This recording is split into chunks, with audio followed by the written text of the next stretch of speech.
Welcome back সবাইকে। আজ আমি লাভলি রানারের ফাইনাল এপিসোড এক্সপ্লেন করব। যারা আগের এপিসোডগুলো দেখোনি, ডেসক্রিপশনে লিংক দেওয়া আছে, ওখানে ক্লিক করে দেখে নাও। আর নতুন হলে চ্যানেলটা সাবস্ক্রাইব করে দাও। তো চলো শুরু করা যাক। তো এপিসোডের শুরুতে তেসাং সঞ্জয়কে বাঁচানোর জন্য কিম ইয়নসুর গাড়িতে ধাক্কা মারে।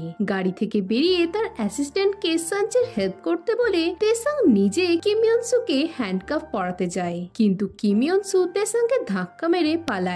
তেসাং তার পিছু করতে করতে তারা বড় রাস্তায় চলে আসে। এই সময় একটা ট্রাকের সামনে কিম ইয়নসু চলে এলে ট্রাকের ধাক্কায় সে মারা যায়। আর এর সাথেই সঞ্জয় ও ইমসোলের ভাগ্য বদলে যায়। ইমসোল ট্যাক্সির রেডিওতে শুনতে পায় যে একটা অ্যাক্সিডেন্টে কিম ইয়নসু মারা গেছে আর সঞ্জয় হসপিটালে ভর্তি। এই শুনে ইমসোল হাঁ হয়ে যায় আর হসপিটাল যাওয়ার জন্য তখনই বেরিয়ে পড়ে। এদিকে সঞ্জয় সব মনে পড়ে গেলে সে তখনই ইমসোলের কাছে যাওয়ার জন্য ছুট লাগায়। এক জায়গায় দুজনের দেখা হলে ইমসোল সঞ্জয়কে সুস্থ দেখে শান্তি পায়। সে মনে মনে বলে, সব বিপদ কেটে গেছে সঞ্জয়। এদিকে সঞ্জয় প্রশ্ন করে, ইমসোল কি তার জন্যই আসছিল? এতে ইমসোল কথা ঘোরানোর চেষ্টা করলে সঞ্জয় বলে, তুমি কি তার কথা ভেবে কাঁদতে যে তোমায় ভুলে গিয়েছিল? আমি বলেছিলাম না এটা স্যাড এন্ডিং? তুমি কি এখনো শেষটা বদলাতে চাও না? এই শুনে ইমসোল অবাক হলে সঞ্জয় ইমসোলকে হাত করে কাঁদতে শুরু করে আর বলে তার সব মনে পড়ে গেছে। এই শুনে ইমসোল হাঁ হয়ে যায় আর সেও সঞ্জয়কে জড়িয়ে ধরে কাঁদতে শুরু করে। এরপর সঞ্জয় তাকে ভুলে যাওয়ার জন্য তার কাছে ক্ষমা চেয়ে ইমসোলকে কিস করে। পরের দিনে সঞ্জয় ইমসোলকে জড়িয়ে ধরে বসেছিল। সে বলে সে আর কখনো ইমসোলকে ভুলবে না। এতে ইমসোল বলে তার আর দরকারও পড়বে না। এরপর সঞ্জয় জানায় সে পুরোপুরি কখনোই ইমসোলকে ভুলতে পারেনি। এখানে পাস্টের সিনে দেখি সঞ্জয়ের দোকানে পেন্ডেন্টটা দেখে বিনা কারণে কেঁদেছিল। এখন বর্তমানে সঞ্জয় বলে, হয়তো আমার ব্রেন সব ভুলে গিয়েছিল, কিন্তু আমার মন তোমায় চিরকাল মনে রেখেছে। এই শুনে ইমসোল বলে তার ঠাকুমাও এক কথাই বলে। এরপর সঞ্জয় ইমসোলের গলায় পেন্ডেন্টটা পরিয়ে দেয় আর দুজনকে হাত করে আই লাভ ইউ বলে। নেক্সট দিনে ডিটেকটিভ কিম তেসাং এর সাথে দেখা করে। তেসাংকে আপসেট দেখে ডিটেকটিভ কিম বলে, 2008-এ যখন কিম ইয়নসুকে 6 বছরের জন্য জেলে পাঠানো হচ্ছিল, তখনই আমি বলেছিলাম যে ও ছাড়া পেয়ে আবারও অপরাধ করা শুরু করবে। ওর সাথে যা হয়েছে ভালোই হয়েছে, এতে তোমার কোনো দোষ নেই। ওর মারা যাওয়ার জন্য হয়তো কেউ সুস্থভাবে তার লাইফ কাটাতে পারবে। এরপর 1 মাস কেটে যায়। ইমসোল এখন তার স্টোরির এন্ডিংটা চেঞ্জ করে দেয়। সে ক্যাফেতে বসে কাজ করতে থাকলে সঞ্জয় তাকে মেসেজ করে দেখা করার কথা বলে। ইমসোল জানায় সে আজ বিজি থাকবে।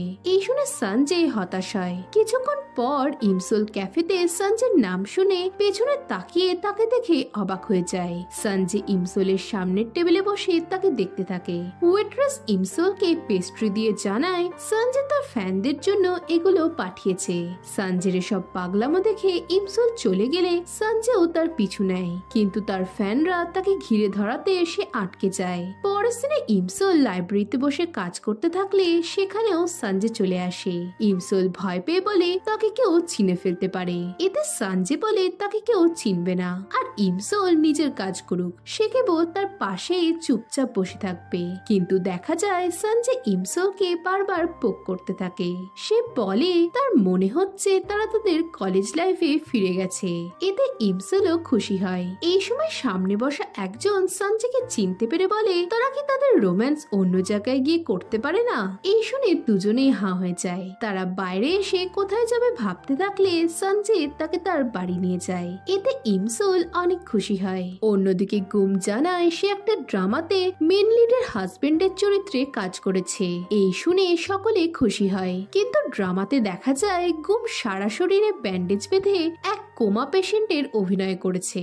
গুমকে টিভিতে দেখে জু আর তার মা অনেক খুশি হয়। তারা জানতে চায় গুম কবে কোমা থেকে উঠবে। এতে গু জানায় সিরিজের শুরু থেকে শেষ অব্দি সে ওভাবেই থাকবে। এই শুনে সকলে হতাশ হলেও গুমের মন রাখার জন্য তারা কিছু বলে না।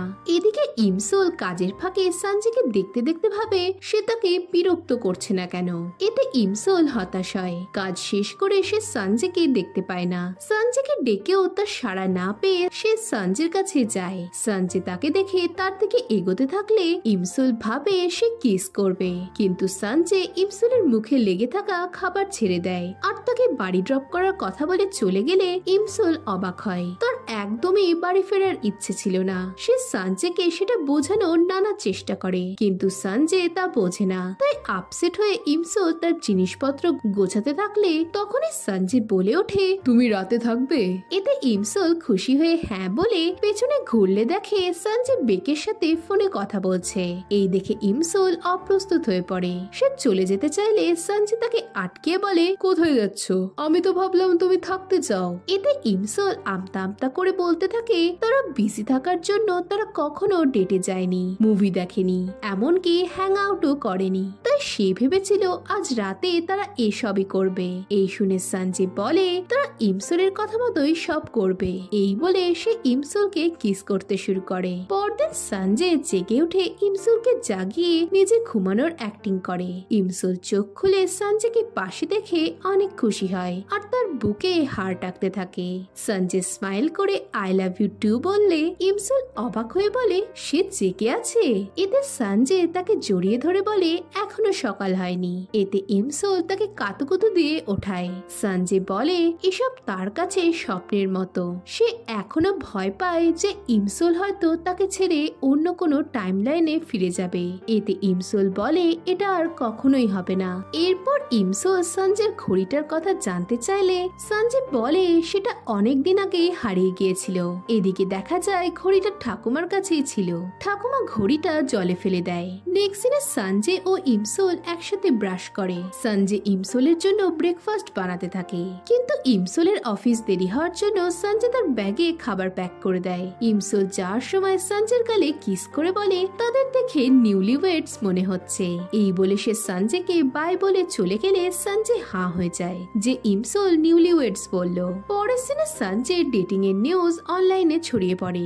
ইমসুলের ফেস ব্লার করে দেওয়ার জন্য গেন্ডাক তাকে চিনতে পারে না। সে কেবল বোঝে তার ছেলের গার্লফ্রেন্ড অনেক সুন্দর। এতে সে অনেক খুশি হয়। এদিকে নিউজটা দেখে ইমসুলের মা বলতে থাকে মেয়েটা একদমই সুন্দর না। অন্যদিকে সঞ্জে ইমসুলের জন্য রিং কিনতে যায়। বেক ইমসুলের ছবি দেখে বলে সে তাকে কোথাও দেখেছে। এই সময় সঞ্জের একটা রিং পছন্দ হলে সে সেটা প্যাক করতে বলে। এসব দেখে ডংসুক বলে আজ সকালে তাদের রিলেশনশিপের কথা জানাজানি হয়েছে, এখন এসব করাতে বিয়ের রুমার্সও ছড়াতে পারে। এতে সঞ্জে বলে এটা রুমার্স না, সত্যি। এই শুনে বেক ও ডংসুক দুজনেই অবাক হয়। বেক জানতে চায় সঞ্জে কি ইমসুলের ফ্যামিলির সাথে এ বিষয়ে কথা বলেছে। সঞ্জে না বললে বেক বলে তুমি আমায় ছাড়া কি করে চলবে বলো তো। এই সময় ইমসুল ফোন করে জানতে চায় সঞ্জে কোথায় আছে। সঞ্জে রিং কিনতে আসার কথাটা বলতে গেলে বেক তাকে এটা বলতে বারণ করে। তাই সঞ্জে বলে সে বেকের সাথে স্টুডিওতে আছে। নেক্সট দিনে ইমসুল তাদের ডেটিং এর নিউজটা সঞ্জেকে দেখিয়ে বলে এখন তারা কি করবে। সঞ্জে জানায় সে সবটা হ্যান্ডেল করে নেবে। সে প্রপোজের কথাটা ইমসুলকে বলতে গেলে মনে পড়ে যে বেক বলেছিল সে যেন আগে থেকে ইমসুলকে এটা না বলে, সে সারপ্রাইজ পেলে বেশি খুশি হবে। এই মনে করে সঞ্জে কথা ঘোরায়। ইমসুল বলে তার সঞ্জের জন্য চিন্তা হচ্ছে। এতে সঞ্জে খুশি হয়ে কিস চাইলে ইমসুল তাকে বাড়ি যেতে বলে গাড়ি থেকে নেমে পড়ে। এই সময় সঞ্জে রাস্তায় তেসাংকে দেখে। তেসাং ইমসুলকে দেখে জানতে চায় তার ভাইপোর কি কাল বার্থডে। ইমসুল তেসাংকে বার্থডে পার্টিতে আসার কথা বলে জানায় বাচ্চারা তাদের আঙ্কেলকে দেখে খুশি হবে। এই সময় সেখানে সঞ্জে চলে এসে জানতে চায় তেসাং তার ফ্রেন্ডের ভাইপোর বার্থডে পার্টিতে কি করবে। তেসাং বলে সে জুয়েরও ক্লোজ ফ্রেন্ড। এদিকে সঞ্জেকে দেখে ইমসুল তাকে না চেনার ভান করতে থাকলে তেসাং বলে সে জানে ইমসুল ও সঞ্জে ডেট করছে। এরপর তারা খেতে যায়। সঞ্জে জানতে চায় তেসাং কি এতে জেলাস। সে ইমসুলের এক্স হলেও সঞ্জে এখন তার কারেন্ট বয়ফ্রেন্ড। এই শুনে তেসাং অবাক হয়ে বলে সে ইমসুলকে কখনো ডেটই করেনি। এতে সঞ্জে অবাক হয়, কিন্তু পরে সবটা বুঝতে পেরে হাসতে শুরু করে। ইমসুল এসে তার হাসির কারণ জানতে চাইলে তেসাং বলে তোমার বয়ফ্রেন্ডের মাথা খারাপ আছে। এরপর তেসাং জানতে চায় তারা কতদিন ধরে ডেট করছে। এতে ইমসুল বলে বলে তারা অনেকদিন ধরে দুজন দুজনকেই চেনে। তেসাং বলে, তার মানে তুমি সেদিন নেশার ঘরে এর কথাই বলছিলে? এরপর তেসাং সানজিকে তার ফ্রেন্ডের খেয়াল রাখতে বলে। এরপর তারা ড্রিঙ্কস করতে থাকলে তেসাং বলে তারা কি আগেও একসাথে ড্রিঙ্কস করেছে। এতে সানজের পাস্টের কথা মনে পড়ে না বলে। এরপর তারা ড্রিঙ্কস করতে থাকে আর এতে সানজের নেশা হয়ে যায়। সে তেসাংকে হাগ করে তাদের ভাগ্য চেঞ্জ করার জন্য ধন্যবাদ জানায়। এরপর ডংসুক সানজেকে নিয়ে গেলে ইমসুলও তেসাংকে ধন্যবাদ জানিয়ে চলে যায়। গাড়িতে যেতে যেতে সানজে জানতে চায় ইমসুল কেন তার ভাইপোর বার্থডের কথাটা তাকে বলেনি। সানজের মনে হয় এটা ইমসুলের ফ্যামিলির সাথে দেখা করার ভালো সুযোগ, তাই সে ইমসুলকে বলে সেও যাবে। পরদিন ভাইপোর বার্থডে পার্টি সঞ্জের বাবার রেস্তোরাঁয় হচ্ছে দেখে ইমসুল হাঁ হয়ে যায়। সে তখনই সঞ্জয়কে ফোন করে পার্টিতে আসতে বারণ করে দেয়। পরের সিনে গেন্ডাকের ইমসুলকে দেখে মনে হয় সে রিসেন্টলি তাকে কোথাও দেখেছে।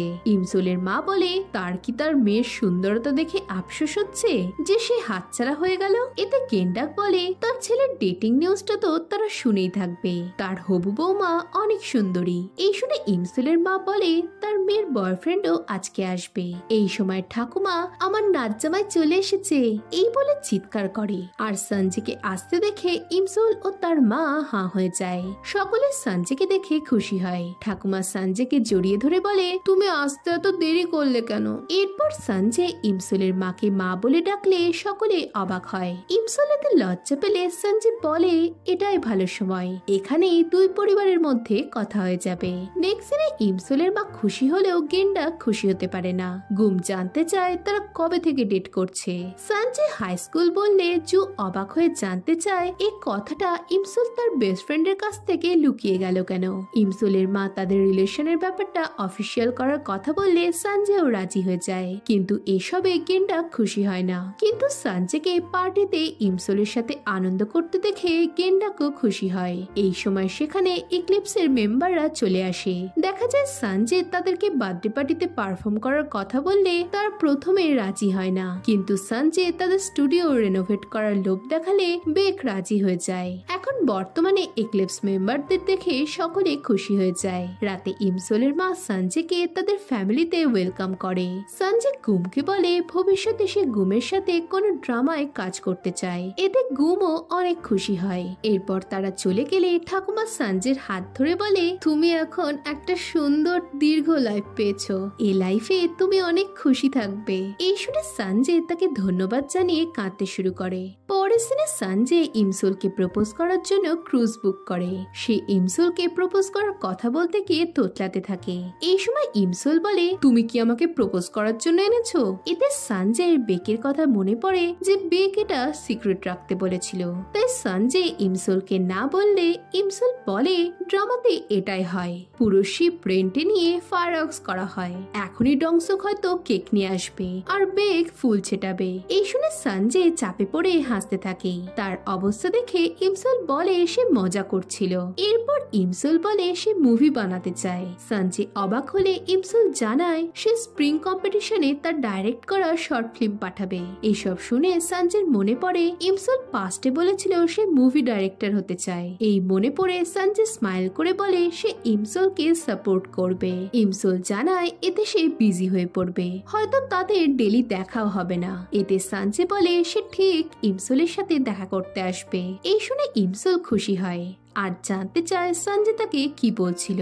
এই সময় ডংসুক চলে এলে সঞ্জয় চাপে পড়ে যায়। সে ইশারায় ডংসুককে যেতে বললেও সে বুঝতে পারে না। ফায়ারওয়ার্কস শুরু হলে সঞ্জয় ইমসুলের কানে হাত চাপা দেয় আর তাকে ওভারকোটের মধ্যে লুকিয়ে ফেলে। এদিকে ডংসুক কেক নিয়ে আসলে সঞ্জয় তাকে ইশারায় যেতে বলে। বেক ফুল ছেটাতে ছেটাতে এলে সঞ্জয় তাদের প্ল্যান ক্যান্সেল করতে বলে। এমন সময় drone will you marry me poster নিয়ে উঠতে থাকলে সঞ্জয় ভাবে এখনো এসবের সময় আসেনি। নেক্সট দিনে দেখি ইমসুল ডাইরেক্টর হয়ে যায়। সঞ্জয় তাকে কংগ্রেচুলেশন জানাতে কফি ট্রাক পাঠায়। এতে ইমসুল অনেক খুশি হয়। ইমসুল মন দিয়ে তার কাজ করে আর সঞ্জয় তার পাশে থেকে তাকে সাপোর্ট করে যায়। এরপর মুভির কাজ শেষ হয়ে গেলে একদিন তারা রাস্তায় হাঁটতে থাকে।